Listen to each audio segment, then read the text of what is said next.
Hello friends and welcome into College Football Now. I am your host Tom Downey, back again with a brand new AP Top 25 poll. So we'll break it down 1 to 25 and those receiving votes, of course, as well. We begin with the top 5. No changes at the very top. Alabama number 1, Clemson is number 2. However, we have a new third team, kind of, sort of. There's a tie. Georgia, after getting a brief scare against Tennessee, and meanwhile Ohio State beats up on Michigan State. Both those teams are now tied for third in the AP Top 25. LSU, meanwhile, is number 5. Now, we'll get to the rest of the Top 25, but two things. First of all, folks, let me know in the comments section, after Michigan beat Iowa, an Iowa team that had no offense because Michigan's defense was so good, also Michigan's offense forgot to show up, where should Michigan be ranked? Let me know in the comments section. I'll make this the pinned comment of the video, too. Also, stay tuned, coming up here in just a little bit. Heisman Trophy Power Ranking, some shuffling here just outside the top 5, so stay tuned for that. We move on, though, with the AP Top 25. We mentioned LSU. They checked in there at number 5. Oklahoma, they stay at the number 6 spot. Florida, who took down Auburn, jumps from number 10 all the way up to number 7 in the top 25. Speaking of Florida, by the way, they have a tough matchup coming up this weekend on the road, Death Valley at LSU. This is must-watch football. Florida looked great against Auburn. Their defense was electric. LSU, meanwhile, their defense continues to be good. And quarterback Joe Burrow, more on him in the Heisman segment, continues to look like a completely different quarterback compared to what LSU has had in recent years. So who do you guys have? Let me know in the comments section. Is it number 7 Florida on the road?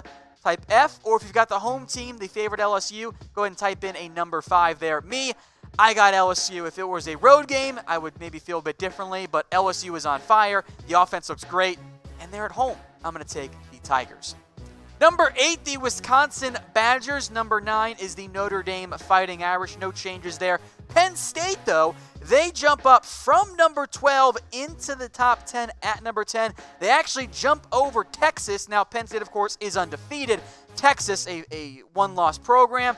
I kind of get that mindset. Auburn, they slide down 5 spots from their loss, a top 10 loss, or even a borderline top 5 loss by the time the year is over. Oregon, they're number 13. That makes sense because, remember, Oregon lost to Auburn earlier this year. Boise State, they are once again the kings of the group of 5. They check in at number 14. Number 15, Utah. The Utes were on bye this week as the rest of the Pac-12 once again cannibalized each other. We mentioned Michigan. Here you go. They are at number 16. Only 1 spot ahead, but you see the point differentials there. A pretty sizable lead over number 17, Iowa. Arizona State, they check in at number 18. Wake Forest is number 19. And then Virginia checks in there at number 20. So, folks, let me know in the comment section, who do you think is the most overrated team inside the top 20? Let me know.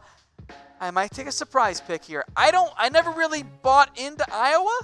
I don't think Iowa's all that great, and if recent history is any indication, it's going to be one of the Pac-12 teams that end up losing next because the Pac-12 always cannibalizes. But let me know what you guys think in the comments section. All right, the rest of the top 25. SMU, they're number 21. More on them coming up here. Baylor's number 22. Memphis is number 23. Texas A&M is number 24, and welcome into the top 25, the Cincinnati Bearcats. They took down UCF. All right, some other teams receiving votes. Minnesota, the first team out. I would have loved to see them in there. They're 5-0. I think they are worthy of a spot, but maybe next week. Missouri, App State. Washington still getting votes. They lost to Stanford. Tulane, they are checking in there with 25 votes total. Cal, they have 20, still behind Washington. They beat head-to-head. Michigan State, Arizona, who's low-key actually okay after a bad loss to open the year against Hawaii. UCF there. USC, I don't know why people keep voting for them. I guess it's just the brand name. Iowa State also has 5 points. And then finally, it is the Pitt Panthers who check in as the final team receiving votes. They have just 2. Moving on now to some Heisman Trophy discussion. Still at number 1 after a win over Kansas, it's Jalen Hurts. Tua Tagovailoa next up here. He is number 2. And again, it's a very close race here at the top. Number 3, it is Justin Fields. I mean no disrespect to numbers 4 and 5. Not going to give it away quite yet. But these 3 have helped establish themselves as some of the leading contenders for the Heisman Trophy. Ohio State's Justin Fields, really great production. The total touchdowns are impressive. Fewer yards than Tua and Jalen Hurts, but also maybe a little bit tougher in terms of the level of competition so far. So Hurts, Tua, Fields, no changes there. They remain our top 3. And if you guys want to place some bets on college football like I did this weekend, I bet on Cincinnati to beat UCF, added in some obvious favorites like Georgia and others. Got a nice little parlay bet there. Bet on Michigan too. A rough couple weeks for me. Bounce back in a big way this week. But if you want to bet on football too, head over to chatsports.com/bet. Use promo code CFB120. That gets you a 120% deposit bonus. Extra money just in case you start poorly like I did this year. But now we're back on track. Number 4, Jonathan Taylor of Wisconsin. It is I think a very clear top 5, by the way. And at number 5, you can make me argue he's even higher than this. I got Joe Burrow. He has been very, very impressive for LSU. A huge step forward. He's taken down Texas, and now he has a chance to take down Florida. A much better defense, I believe, than what Texas has, especially in the secondary this year. But his numbers have been incredible. Over 78%, almost at 2,000 yards, just 3 interceptions, 22 touchdown passes. Put this in perspective. For how bad LSU's quarterback play has been, Joe Burrow is now 6 passing touchdowns away from matching the LSU single-season mark held by Matt Mock and Jamarcus Russell. That's how good of a year Burrow's had and how bad LSU's quarterback play has been over the past couple years and really for a very long time. We'll get back to the Heisman top 10, but I'll remind everyone here, winners and losers from this week in college football, that is coming up next here. 3 of each. Who did good, who did not do so good in college football. Back to the Heisman rankings here. Number 6, Sam Ehlinger, continues to be the focal point behind the Texas offense. I've been very impressed by him. The loss against LSU is a potential killer, but he's been good. Trevor Lawrence, meanwhile, hasn't actually been that good. I'm at least a little bit worried there about Sunshine himself. I'm not too concerned about Lawrence. I think he's still a great player, but Heisman race-wise, he deserves to not be in the top 5. Jake Fromm usurps DeAndre Swift this weekend. I was more impressed by Fromm than I was by Swift. The biggest issue for Jake Fromm, even if Georgia goes undefeated, are the numbers going to be there? I kind of don't think they are. Number 9, Justin Herbert. He remained in the mix. They won. He had his worst showing of the year against, admittedly, a very, very good Oregon against a very good Cal defense, but that was not a great showing this week from Herbert. All right, guys, if you love college football, Heisman, the AP poll, maybe some highlights. Oh, by the way, the college football playoff rankings that come out in November. Make sure you are subscribed. The link there is below, youtube.com/chatsportstv. Keep you guys covered on college football here at Chat Sports. At number 10, then, last week it was Chuba Hubbard. I wanted to keep him in. I did. He had a really good year. A game over 150, 3 touchdowns. But what do we know about the Heisman? Wins matter. An Oklahoma State running back is not going to win the Heisman when his team cannot beat Texas Tech. So for now, I'll put in J.K. Dobbins. There are several others in the mix, but Dobbins once again put up great numbers in a win over Michigan State.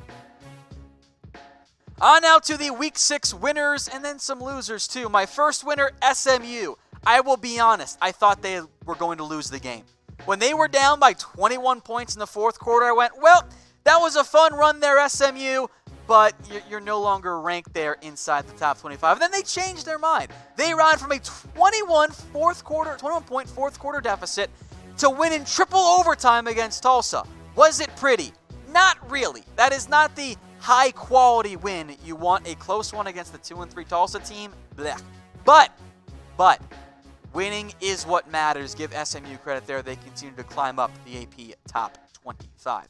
Next winner here, how about the biggest win of the weekend? That's Florida. A very impressive showing. Kyle Trask, who suffers a knee injury. I thought he was not going to come back in. Had that MCL sprain, I think is what they officially called it. But he comes back in the game and leads Florida to a win. And shout out the Gator defense.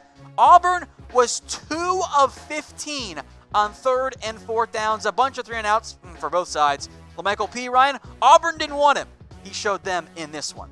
So here's my question for you guys.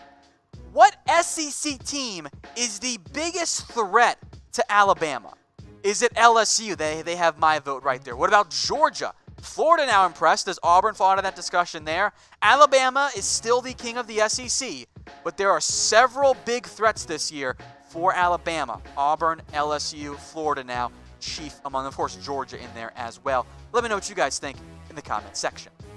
Also, shout out Baylor. They are now 5-0, ranked in the top 25. They earned it. I am very happy there for the Baylor Bears. 5-0 for the first time since 2016. Now, make no mistake, the schedule does get tougher. The schedule does get tougher for Baylor. That's going to be a big hurdle point here for Baylor. But they are ranked and 5-0. 5-0 for the first time since 2016. Charlie Brewer looks pretty good there. Nice win over Kansas on the road. See how Baylor looks the rest of the season. Now, if you guys want some help betting with BetDSI, use the Action Network. We're giving you 40% off exclusive deal at chatsports.com/deal. Live odds, expert picks and analysis, and most importantly, they show you where the money's flowing in. So if you see, hey, the public's going this way, but the sharps are betting here, you can make extra money there if you use those smart bets with the Action Network at chatsports.com/deal. Time now for the losers. How about the Pac-12? They continue to be the Pac-12. They cannibalize each other. Washington was a top 15 team entering this weekend. Now they're unranked as once again Pac-12 After Dark strikes. Stanford takes out the Huskies. That ruins the Huskies' chances of making it to the college football playoff. Hurts Oregon along the way, and also for Oregon, Auburn lost. I think even though it's only early October, it's a very difficult path for any of the Pac-12 teams, Oregon or Utah, to get into the CFP. I think a one-loss SEC team is going to get in over a one-loss Pac-12 champion, which is weird to say out loud. I think that's where we're at. All right, next up, Oklahoma State. Producer Dylan was so negatively impacted by this loss, he couldn't even show up for work today. Texas Tech took them down at home. It's Tech's first ranked win at home since 2013. Jet Duffy, 424 yards and 4 scores. Chuba Hubbard was great, but Spencer Sanders can't throw 3 interceptions. It was an early jumped out lead for the Red Raiders. The Cowboys could never recover. Finally, your last loser here, UCF. They are no longer ranked. RIP, I think this is the end. I think this is the end of UCF being that incredible group of 5 team that goes undefeated and is like, well, should we put them in the college football playoff or not? They lose at home or on the road to Cincinnati. The Bearcats are now ranked. The Golden Knights are not. It snaps, by the way, a 19-game conference winning streak for UCF. All right, one more time now through the AP Top 25. I'm very impressed so far with Ohio State. They have shown no drop-off with Ryan Day at the helm. I was worried at least a little bit like, okay, no Meyer, how does Ryan Day fare? So far, so good for the Buckeyes. They are now tied for 3rd with Georgia. 6-10 here. Florida deservedly takes a leap from number 10 to number 7. Now they have their toughest test of the year. A better team in LSU, and most importantly, a road night game. That's going to be a hell of an environment for Kyle Trask. Good luck, Florida. The rest of the top 25 here, 11 through 15, Oregon survived. They barely beat Cal. Utah's still number 15, but Oregon was the Pac-12's best chance. No disrespect to Utah, you're also still in the mix. But Washington lost. They were top 15. Now they're out of the top 25. Is it already too late for the Pac-12 to make the CFP? I'm kind of worried it might be. All right, Michigan, they move up to number 16 once, but ahead of Iowa, who they beat this weekend. It was ugly. 10 points in the first quarter for Michigan, nothing after that, but that defense stepped up. It was not a pretty win, but it was a needed win nonetheless. A huge pickup there for the Wolverines. They now keep their college football playoff hopes alive, at least for now. And finally, the rest of the top 25. I am very glad to see SMU and Baylor and Memphis and Cincinnati ranked. All of those teams are worthy of a top 25 ranking.